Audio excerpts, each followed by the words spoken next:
Assalamualaikum warahmatullahi wabarakatuh. Waalaikumsalam warahmatullahi wabarakatuh. Yap, jadi pada hari ini saya ingin menyampaikan kegiatan pembebasan ya dari kegiatan saya mengikuti advokasi kurikulum merdeka kemarin, yaitu materi yang akan saya sampaikan saat ini yaitu tentang kebijakan kurikulum merdeka. Nah, kurikulum merdeka ini nanti setelah ini sebelum kita mulai materi akan ada permainan terlebih dahulu, yaitu permainan benar atau salah. Nah, jadi nanti tolong Bapak Ibu nanti sampaikan ini benar atau salah ya, sampaikan pendapatnya. Kita yang pertama, kita mulai. Pertama, satuan pendidikan perlu menerapkan kurikulum merdeka secara serentak dan berada di tahap siap atau mahir. Benar atau salah?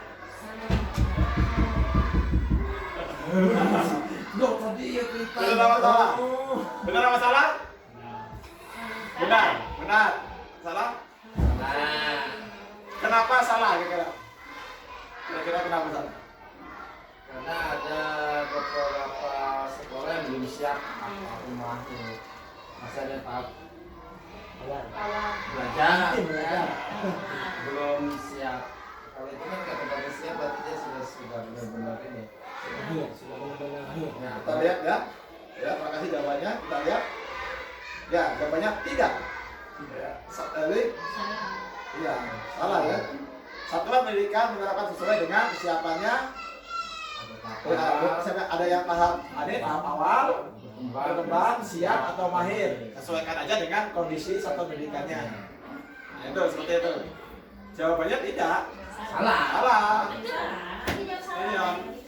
Kalau salah berarti benar. Kalau benar berarti salah. Ya, bingung. Kalau salah itu berarti benar. Kalau benar salah. Ya, sama aja berarti. Saya benar. Salah saya. Lanjut. Berikutnya. Menurut Permendikbud nomor 12 tahun 2024, kurikulum satuan pendidikan ditetapkan oleh kepala satuan pendidikan. Benar atau salah?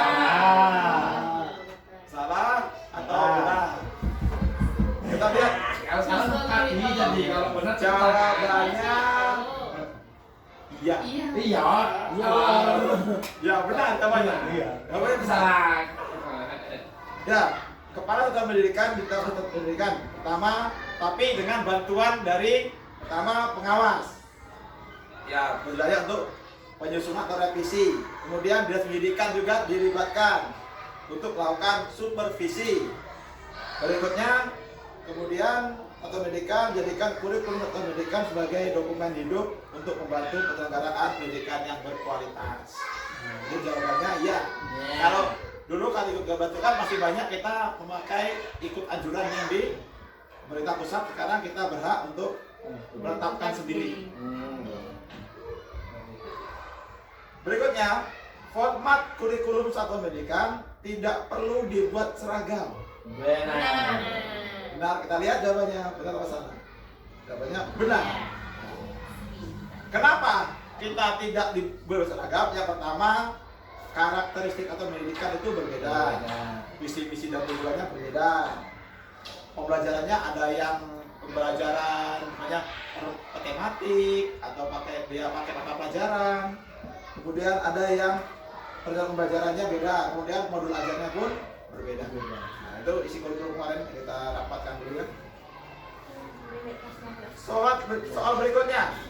Soal berikutnya yaitu kurikulum satuan pendidikan itu direvisi 4-5 tahun sekali oleh satuan pendidikan. Betul atau salah? Salah. Salah. Betul salah? Betul salah. Yang ibu. Tet. Kalau ini salah betul. Jelas. Apakah harus direvisi 4-5 tahun sekali? Nah, kita lihat ya. Jawabannya yaitu tidak. Salah. Berarti begini ya, yang aku jelaskan itu direvisi sesuai dengan kebutuhan saja. peninjauannya dilaksanakan berkala dengan kebutuhan pendidikan. Kemudian revisinya berdasarkan evaluasi dan kondisi aktual tentang pendidikan. Di sini untuk jangka pendek pemerataan pembelajaran dapat dilakukan per semester atau per tahun. Makanya tahun ini kita jam belajarnya P5-nya hari apa?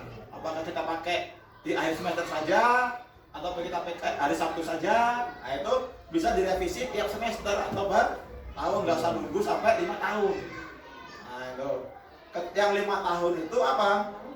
Yang 5 tahun ini kita lihat sini ya, 5 tahun ini visi misinya. Untuk visi misinya 4 sampai 2 tahun. Tapi untuk perencanaan pelajarannya boleh kita buat per tahun. Nah, seperti itu. Ya, soal berikutnya.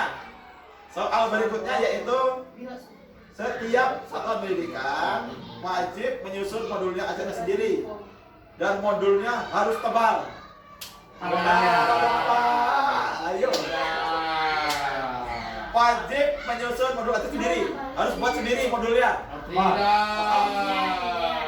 Pokoknya setiap guru harus bisa buat modul sendiri dan tebal, nggak boleh tipis.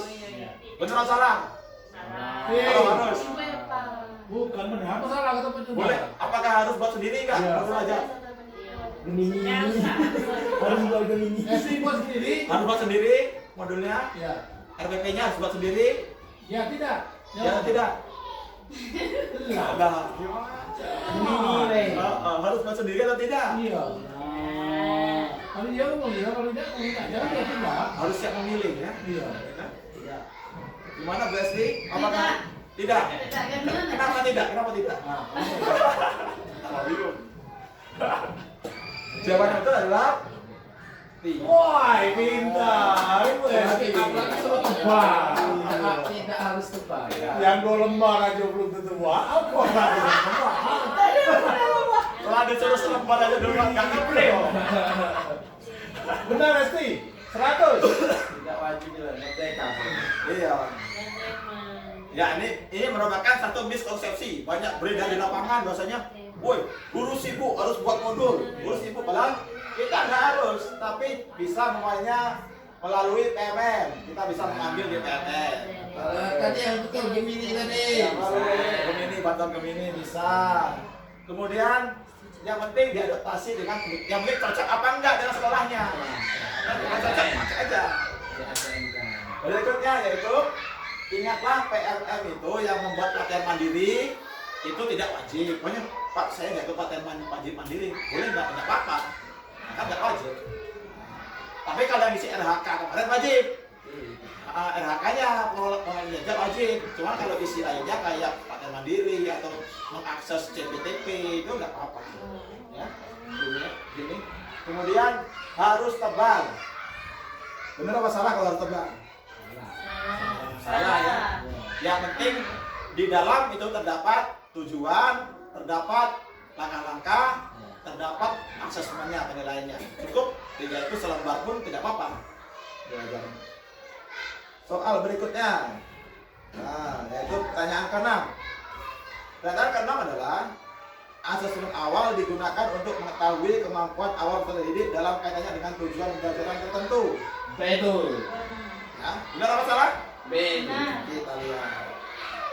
Iya, betul. Ya, asesmen awal ini jadi Pak, kita baru masuk langsung kasih soal. Itu jangan kaget. Memang seperti itu tujuan kita ngasih soal, kita masuk ya. Pak Fadil masuk langsung tanya tentang bagaimana pengenalan gula besar gini. Gak apa-apa nanya dulu. Tujuannya apa nanya duluan? Tujuannya untuk mengetahui seberapa jauh pengetahuan mereka sementara ini. Oh ternyata udah bisa semua. Ya udah kita tingkatkan. Ternyata baru 1-2 orang aja yang bisa. Berarti kita mengajarkan yang itu. Nah, itu namanya asesmen awal. Kita baru masuk, kita mengadakan asesmen. Karena apa di sini? Ya itu masuk dalam asesmen formatif untuk mengetahui apakah tujuan yang akan disiapkan sesuai nggak dengan kebutuhannya. Berarti kalau udah biasa semua, bukan kebutuhannya udah nggak itu lagi, lain lagi kebutuhannya. Kemudian di sini dilandasi dengan diferensiasi. Jadi nanti pelaksanaan dengan diferensiasinya didasarkan pada asesmen awal. Itu fungsinya ya. Terus ini kita lihat lagi. Nah ini coba kita lagi. Ini tentang pembelajaran berdiferensiasi. Ini yang terpenting ya. Ini bagian terpenting yang ingin saya sampaikan hari ini. Yaitu pertanyaan ketujuh. Pembagian tadi di dalam gaya belajar, visual, auditori, dan kinestetik perlu dilakukan sebagai salah satu bentuk pembelajaran terdiferensiasi. Betul atau salah? Betul? Betul. Samakan suara. Betul. Betul. Nah, jawabannya adalah salah. Itu ya. Jadi kita trennya sudah berubah. Jadi dulu itu emang kesalahan kementerian. Nah, tapi kementerian juga sadar salah. Gitu nah. Nah, dia merevisi di untuk sekarang ini 2024 ini bahwasanya tidak perlu lagi harus belajar lagi ya. Nah, harus lagi semuanya ini dikelompokkan, yang ini visual, ini auditori, yang itu estetik. Ini kan visual itu kan yang bisa juga membaca atau melihat video, itu namanya visual dengan mata. Kalau auditori kan dengan mendengar. Kalau kinestetik dengan praktekkan langsung. Nah, ya kan? Nah, ini. Nah, dulu kan kita tahu kayak gitu awal-awal tuh, ternyata itu salah, keliru. Dibantah dan akhirnya sekarang direvisi dalam membuat perencanaan pembelajaran diferensiasi tidak perlu membagi dalam gaya belajar. Jadi itu ya, itu pembaruan terbaru. Itulah perlunya. Nanti lah ya, nanti lah ya. Jadi itulah perlunya advokasi ya. Nah, ini ya untuk meluruskan kita. Meluruskan terbaru. Yang terpenting sini ya, kita tengok poin-poin ini. Sumber dan strategi pembelajaran perlu disesuaikan dengan yang paling efektif untuk mencapai tujuan pembelajaran. Yang mendidik memerlukan stimulus dan sumber belajar agar terbiasa menggunakan berbagai sumber belajar. Nah, yang terpenting, yang kedua ini sumber belajarnya, stimulusnya itu diperbanyak. Jangan kalau bisa tuh jangan hanya kita mengandalkan buku paket. Kita belajar bunga, kita belajar buku ini bunga mawar, bunga ini, padahal di luar aja banyak bunga. Nah itu manfaatkan aja, kita keluar ya tengok bunga. Nah itu belajar mengenai uang. Nah, di buku ada uang, padahal mereka sendiri pegang uang. Nah sumber belajar itu banyak. Apalagi kalau bisa mengakses internet, itu kan tambah banyak lagi aksesnya. Jadi sumber belajarnya tolong ditambah, atau bahkan bisa pakai buku-buku KTSP, buku K30 lagi masih bisa. Nah, sumber belajarnya situ. Jadi diferensiasinya apa? Diferensiasi sumber belajar. Ada. Kemudian di sini terutama untuk yang anak usia dini. Nah ini pertanyaan. Pendidikan anak usia dini itu tidak selesai pada jenjang PAUD atau TK. Pendidikan anak usia dini itu selesai pada kelas 2 SD. Jadi anak kelas 1, kelas 2 itu masih anak usia dini. Nah, jadi memerlukan apa? Memerlukan berbagai stimulus sensori untuk memenuhi kebutuhan pembelajarannya. Jadi pembelajarannya memang tidak sama dengan kelas tinggi. Meskipun jam belajarnya ketat, tapi memang harus banyak media, banyak bergerak, banyak variasi pembelajarannya. Nah, ribetnya di situ. Nah, berikutnya pernyataan ke-8. Hasil akhir dari proyek pemetaan profil Pancasila adalah pameran hasil karya peserta didik. Betul atau salah? Salah. Salah atau betul? Salah. Adalah hasil karya. Kalau P5 adalah hasilnya berupa pameran hasil karya. Salah. Salah, kita lihat. Ya, salah. Hasil akhirnya dari proyek pemetaan P5 adalah pemuatan karakter. Jadi ya, ini ya, meskipun kita ini sekarang kita membuat apa gitu, tujuannya bukan di situ. Kita udah belajar kemarin ini. Nah, ini adalah regulasi-regulasi terbaru mengenai ini. Jadi ini banyak ya, dari mulai ini pertama di Blistek sampai BSKAP.